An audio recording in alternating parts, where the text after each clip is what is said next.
I'm amazed that people go through the effort of Photoshop nowadays, especially photographers dealing with just simple things like white balance. This is a video that I just saw come up on, I think it was on Petapixel, saying the quick way to accurately get a good white balance of your picture. And they've done a picture where they've gone too orange and way too blue. And then if you watch it, they've done it really quick. It's like 1 minute 54 seconds to get this photo having the correct white balance. And just instantly makes me kind of go, oh my God, like Photoshop sucks ass so bad. So it shows off how you're doing it wrong. You're doing a white balance, I don't even know what he's doing, but anyway, there's about 30 different individual moves that he needs to do of extra layers, adding things, doing sampling from multiple spots, and all this kind of crap. But the problem is, in the end, they haven't done a good example. they've done, what's it, like 3 layers, threshold sliders. You've got to know exactly where to be sliding everything and all that kind of stuff.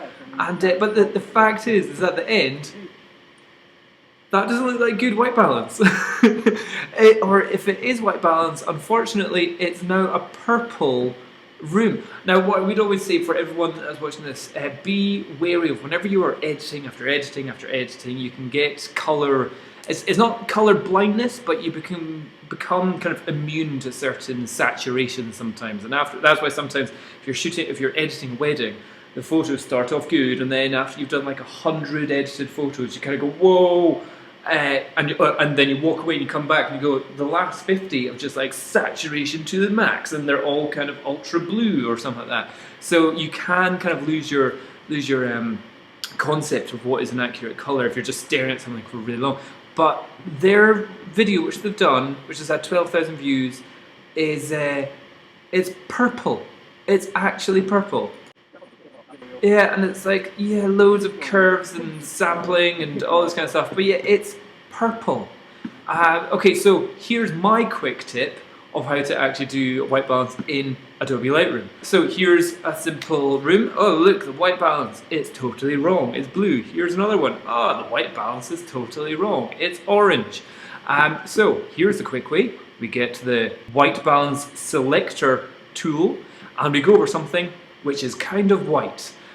In this room, these were fairly white walls, but there's multiple options, there are multiple areas that I can shoot, or that I can use. First of all, I'll just take the exposure back to where it was originally shot at. Let's say this white post here, if I click on this, oh, not too bad. That seems pretty good. The only thing is, now the window areas are a little bit blue. So that didn't quite work. So maybe if we do up at this white bit over here, click on that.